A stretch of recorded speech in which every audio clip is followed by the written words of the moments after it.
Hello everyone, welcome my channel. আজ আমি আপনাদের সঙ্গে শেয়ার করব কিভাবে ঘরে থাকা উপকরণ দিয়ে ডিম আলুর চপ তৈরি করা যায়। আমি প্রথমে একটি কড়াইয়ে একটু তেল দিয়ে নিয়েছি। তারপরে আমি দিয়ে দিব কিছু পেঁয়াজ কুচি,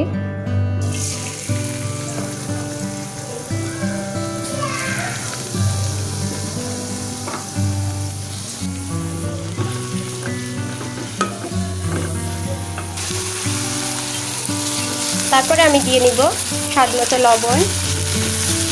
এরপরে আমি পেঁয়াজটাকে একটু বাদামি করে ভেজে নিব।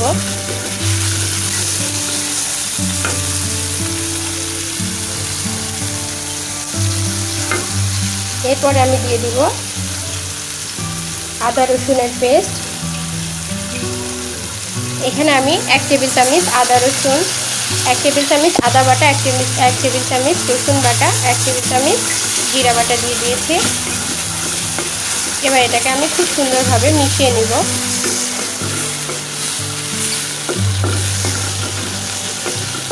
এবার আমি একে একে দিয়ে দিব হলুদের গুঁড়া, পরিমাণ মতো হলুদের গুঁড়া,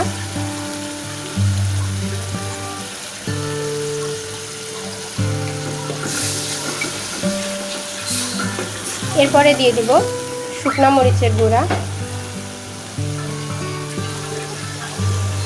মরিচের গুঁড়াটা যার যার টেস্ট অনুযায়ী, অনেকে ঝাল খেতে পছন্দ করেন, আবার অনেকে পছন্দ করেন না, এটা যার যার। আর যেহেতু এটা আলু দিয়ে তৈরি হবে, সেই ক্ষেত্রে একটু মরিচের গুঁড়াটা একটু পরিমাণে একটু বেশি দিলে একটু আলুটা খেতে ভালো লাগবে, যেহেতু আলুটা মিষ্টি।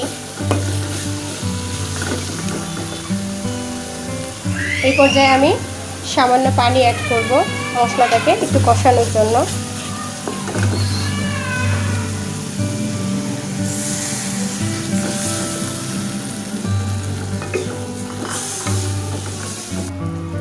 এরপর আমি দিয়ে দিব ধনিয়া গুঁড়া।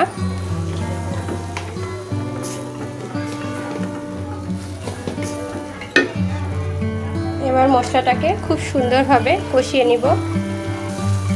আমরা ঠিক তত সময় মশলাটা কষিয়ে নিব যত সময় মশলাটা থেকে পানিটা শুকিয়ে তেল না বেরিয়ে আসছে। যখন তেলটা বেরিয়ে আসবে তখন আমরা সিদ্ধ করে রাখা আলুগুলো দিয়ে দিব। এবার আমরা দিয়ে দিব সিদ্ধ করে রাখা আলুটাকে আমি একটু হালকা করে ভেঙে দিচ্ছি।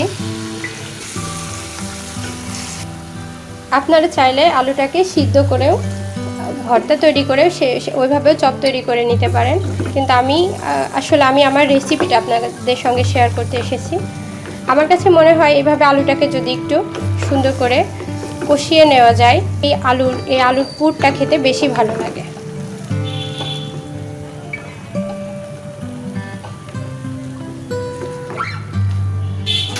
এই পর্যায়ে আমি একটু পানি অ্যাড করব।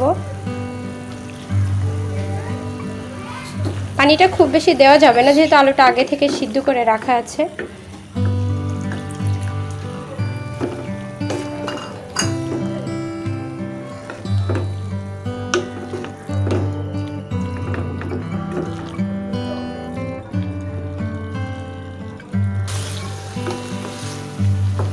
এর মাঝখানে আপনারা অবশ্যই লবণটা চেক করে নেবেন।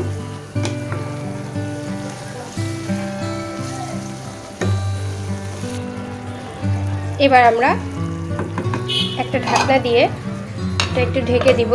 খুব বেশি না, 2-3 মিনিটের জন্য এটা আমরা একটু রান্না করব। তো ফিরে এলাম 2 মিনিট পর।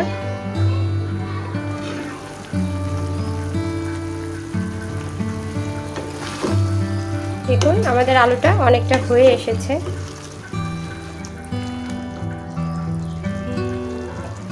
এই পর্যায়ে আমরা কিছুটা জিরা গুঁড়া, ভাজা জিরা গুঁড়া ও ভাজা গরম মশলা গুঁড়া অ্যাড করব।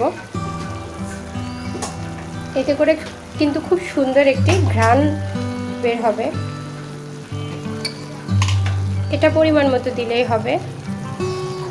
তো প্রথমে দিয়ে নিলাম জিরা গুঁড়া। এবার আমরা দিয়ে দিব গরম মশলা গুঁড়া, এটা হাফ চা চামচের মতো। এবার এটাকে খুব সুন্দর করে মিশিয়ে নিব। এবার এই আলুটা থেকে পুরোটা পানি, যতটা ঝোলটা আছে পুরোটা একদম শুকিয়ে নিব।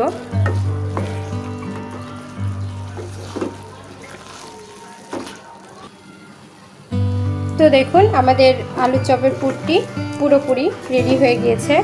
আপনারা দেখলেই বুঝতে পারবেন এখন কিন্তু একটু আর পানি নাই, পুরো পানিটা একদম শুকিয়ে গিয়েছে।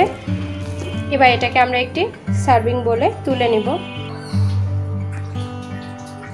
আমি আলুর পুরটি সার্ভিং বোলে তুলে নিয়েছি। এবার এটাকে একটু ঠান্ডা করে নিব। তো আমি চপটার জন্য একটা ব্যাটার তৈরি করব। এখানে আমি ব্যাটার তৈরির জন্য নিয়ে নিয়েছি 1 কাপ বেসন, এখানে নিয়ে নিয়েছি 2 টেবিল চামচ চালের গুঁড়া, আর এখানে নিয়ে নিয়েছি 1 টেবিল চামচ ময়দা, এখানে নিয়ে নিয়েছি পরিমাণ মতো হলুদ গুঁড়া, এখানে নিয়ে নিয়েছি শুকনা মরিচের গুঁড়া, হাত দিয়ে নিয়েছি এখানে স্বাদ মতো লবণ। এবার এটাকে আমরা খুব সুন্দরভাবে মিশিয়ে নিব।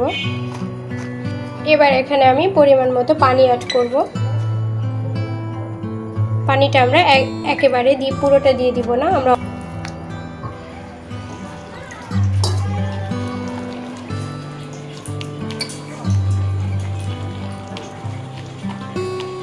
দেখুন খুব সুন্দর একটি ব্যাটার তৈরি হয়েছে।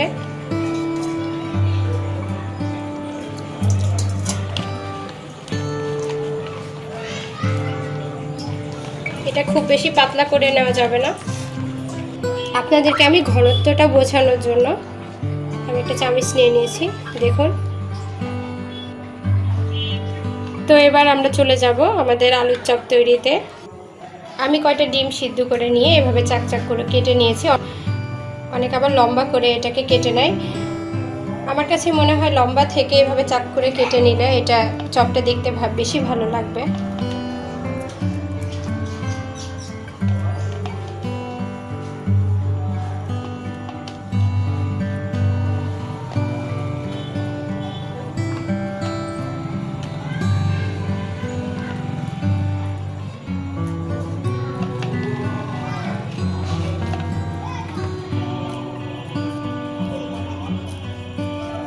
এভাবে করে আমরা একে একে সব কয়টা আলুর পুরের মধ্যে ডিমটা দিয়ে নেব।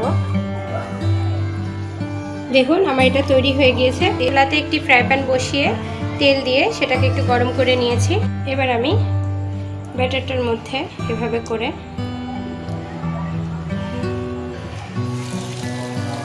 চপটা একে একে সব চপগুলো দিয়ে নিব।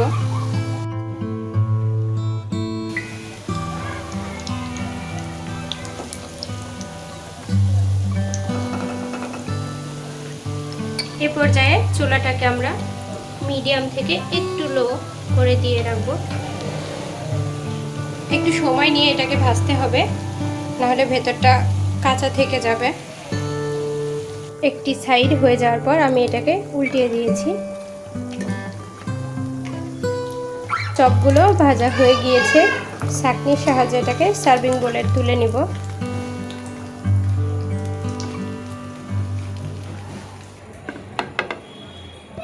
আমাদের চপটি পুরোপুরি রেডি হয়ে গিয়েছে, দেখুন। আসলে ডিমের চপগুলো দেখতে অতটা সুন্দর হয় না, কিন্তু খেতে অনেক মজা হয়, কারণ ভেতরে ডিম দেওয়ার ফলে চপের সাইজটা একটু অন্যরকম হয়ে যায়। আমি আপনাদেরকে একটু কেটে দেখাই।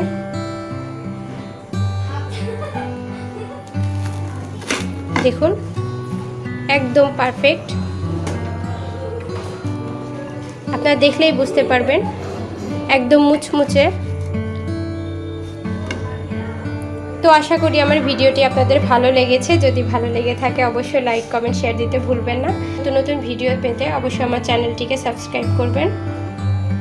আর আমার কাছে যদি কোনো প্রশ্ন থেকে থাকে অবশ্যই কমেন্ট করে জানাবেন। আর অবশ্যই আমাকে জানাবেন আমার ভিডিওটি আপনাদের কেমন লেগেছে।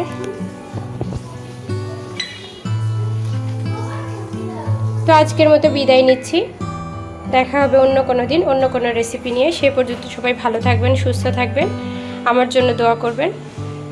আল্লাহ হাফেজ।